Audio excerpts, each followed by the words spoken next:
வணக்கம் நேயர்களே. மதுரை வீரனுடைய அருள் பெறுவது எப்படி?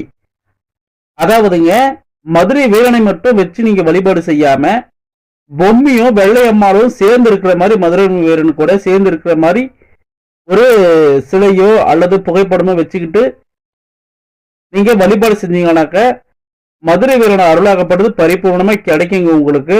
ஐயன் மட்டில்லாத பொன் பொருளும் நம்மளுக்கு குறையாத தனதானியங்களும் வாரி வழங்குவாரு. இவருக்கு உண்டான படையல்கள் இருக்குதுங்க.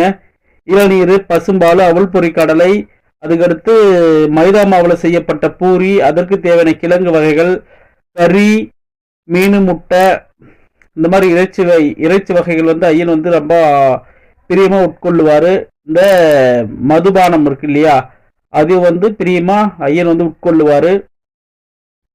அந்த மாதிரி நீங்க வச்சுக்கிட்டு ஐயனை வழிபாடு செஞ்சீங்கன்னாக்க, ஐயன் உங்களுக்கு எதிர்பாராத அளவுக்கு அதிர்ஷ்டங்களையும் நன்மைகளையும் கோடி அனுகிரகங்களையும் உங்களுக்கு ஐயனாகப்பட்டது வழங்குவாரு. அவர் மூலியமா உங்களுக்கு தோல்வியே இல்லாத ஒரு வாழ்க்கையாகப்பட்டதாவீங்க. போன இடமெல்லாம் சிறப்பு புகழ் பேரோடு இருக்குவீங்க. அந்த மாதிரி விஷயங்கள் கொடுப்பாங்க. இதுக்குண்டான மந்திர எந்திரங்களாகப்பட்டது இருக்கு. நான் கண்டென்ட் வீடியோவை பதிவிடுறேன். போயிட்டு நீங்க நல்ல மாதிரி பார்த்து ஐயோட அருளை ஆசைகளை அடையுங்க நண்பர்களே. நன்றி, வணக்கம். நம்மளோட சேனலை தவறாம சப்ஸ்கிரைப் பண்ணுங்க, லைக் பண்ணுங்க, ஷேர் பண்ணுங்க.